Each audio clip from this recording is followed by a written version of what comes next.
संभाजी ब्रिगेडचे प्रदेशाध्यक्ष प्रवीण गायकवाड यांच्यावरती अक्कलकोटमध्ये शाई फेक करण्यात आली होती। शिवधर्म फाउंडेशनचे अध्यक्ष दीपक काटे आणि त्यांच्या सहकाऱ्यांनी शाई फेक केली होती। मराठी मॅट्रिमोनीवर मिळतो सगळ्यात जास्त चॉईस। मराठी मॅट्रिमोनीने लाखो स्थळं जुळवली आहेत। यापेक्षा चांगली गोष्ट काय असू शकते? मराठी माणसांची number 1 choice Marathi matrimony. Deepak काटे याला आज न्यायालयात हजर केला असता न्यायालयानं जामीन मंजूर केलेला आहे आणि या संदर्भात बोलण्यासाठी सगळे मराठा समाज बंधू आपल्या सोबत आहेत। माऊली पवार आपल्या सोबत आहेत। दादा, खरं तर आज पोलीस कोठडी संपल्यानंतर दीपक काटे त्याच्या सहकार्याला कोर्टात आणण्यात आलं होतं आणि एकाच दिवसात त्याची जामीनही मंजूर झालेली आहे। आपली पहिली प्रतिक्रिया काय? तोंडाला पानं पुसायचं काम सरकारनं केलं आहे आणि ह्या गृह खात्याने केलेलं आहे। आम्ही पहिल्यापासून आरोप धरतो की ह्याच्यामध्ये पोलिसांनी हा पूर्ण कटकारस्थान आहे। PI राजेंद्र टाकणे हे ते युगांडावाले बावनकुळे आहेत ना, बावनकुळे पाहुणे आहेत तिथले PI आणि आरोपी दीपक काटे तो बावनकुळेचा चेला, हे सगळे कटात सामील आहेत। काल प्रवीणदादा जे बोलले ना, हे महसूल मंत्र्याचा कट आहे आणि 100% तसंच आहे। त्यामुळे आजच्याच लगेच जामीन झाला। गंभीर आरोप करताय, आपण पाहुणे म्हणताय त्यांना। 100% पाहुणे आहेत। राजेंद्र टाकणे PI अक्कलकोट हे महसूल मंत्री चंद्रशेखर बावनकुळेचे पाहुणे आहेत, ते पण ह्या कटात आहेत। त्यांचा जामीन व्हायला नाही पाहिजे होता। आज महाराष्ट्र पेटला या विषयावरनं। पोलीस प्रशासन किती गंभीर आहे?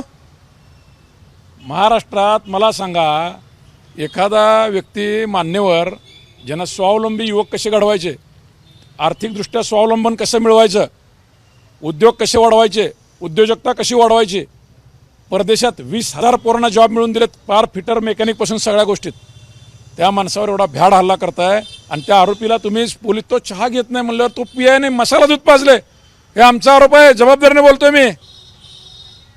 पोलीस खातं सुद्धा ह्यात सामील आहे। आम्ही SP साहेबाला तेच सांगतोय, स्थानिकचे आरोपी अटकेत नाहीत, आम्ही नावं दिलेत। एक आरोपी पॅरलवरचा आहे, त्या आरोपीला आम्ही नावं दिलेत, त्याच्या गुन्ह्यात नाव घेतलंय पण त्याला अजून अटक नाही। म्हणजे चाललंय काय? महाराष्ट्रात आहोत का बिहारमध्ये आहोत आपण? एवढी वाईट अवस्था कायदा व सुव्यवस्थेची झालेली आहे आणि ह्याचा तीव्र शब्दात आम्ही धिक्कार व्यक्त करतो। फक्त धिक्कार करून नाही तर उद्या अक्कलकोटवासी आणि सगळे आमच्या बंदमध्ये सामील आहेत। कालच मिटिंग घेतली, सर्व धर्माचे तिथले काल सगळ्या जातीचे लोक काल मिटिंगला होते। त्यांनी पूर्ण ताकदीनिशी उद्या अक्कलकोट बंद करणार आहेत।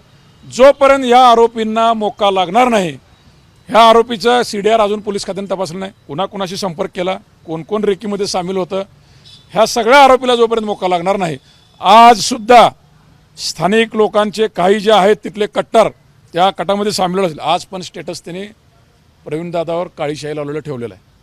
उद्या आज बंदमध्ये सामील होऊ नका म्हणून स्टेटस ठेवलेलं आहे। वातावरण कोण गरम करते बघा। 10 आरोपी एकूण केले होते श्यामजी आणि केवळ 2 आरोपी पकडले होते आणि ते आता जामिनावरती सुटलेले आहेत। अजूनही 8 आरोपींचा पत्ता नाही आहे। नेमकं काय सुरू आहे? याच्यातून असं दिसून येतो की हा हल्ला सरकार पुरस्कृत होता। त्यामुळेच पोलीस प्रशासनाने या तपासामध्ये अक्षम्य चुका केलेल्या आहेत। जाणून बुजून त्यांनी या गुन्हेगार असलेल्या, जो स्वतःच्या आईबापाचा झाला नाही आणि स्वतःच्या भावाचा खून केलेला अशा गुन्हेगारी गुंडाचला हाताशी धरून आणि त्याला पोलीस प्रशासनाचं मजबूत संरक्षण या गृहमंत्रींनी म्हणजे फडणवीसने दिलेलं आहे। आत्ताच माऊली साहेबांनी सांगितलं की तो बावनकुळेचा पाहुणा आहे। त्यामुळं त्याचं उदाहरण सांगतो, जेव्हा आरोपीला ताब्यात घेतलं होतं त्यावेळेस आमचे संभाजी ब्रिगेडचे प्रदेश कोषाध्यक्ष त्या बारामतीवरून आले असता, त्यावेळेस अमोल काटे आणि तजक काटे हे आडनाव साधर्म असल्यामुळे त्यांनी म्हटलं, साहेब मी अमोल काटे।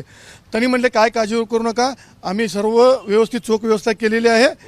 आणि वरून बावनकुळेचा फोन आल्या कारणामुळे आणि ते बावनकुळेचा पाहुणा तो PI असल्यामुळे पूर्णपणे ह्या कटामध्ये राज्य सरकार आणि पोलीस प्रशासन यांचा समावेश आहे।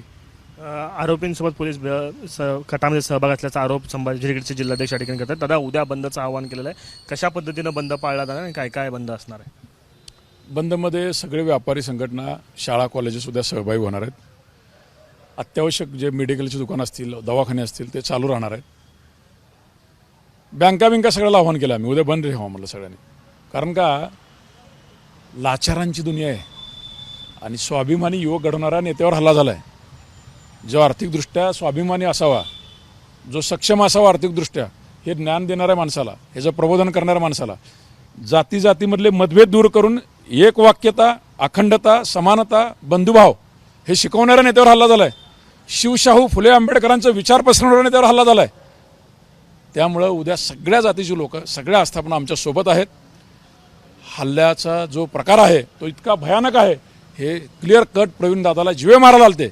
पण हे मावळे, संभाजी भोसले जिल्हाध्यक्ष ह्यासारखे मावळे तिथं होते, त्यांनी स्वतःवर हल्ला घेतला, त्यांना प्रचंड मारहाण झाली, एकाचा तर पाय फ्रॅक्चर झाला आहे. ह्यांचं राहिलंच बाजूला, डिपार्टमेंटला नावं दिली, बाबा हे होते, आम्हाला व्हिडिओमध्ये जे जे दिसतील त्यांनाच घेणार.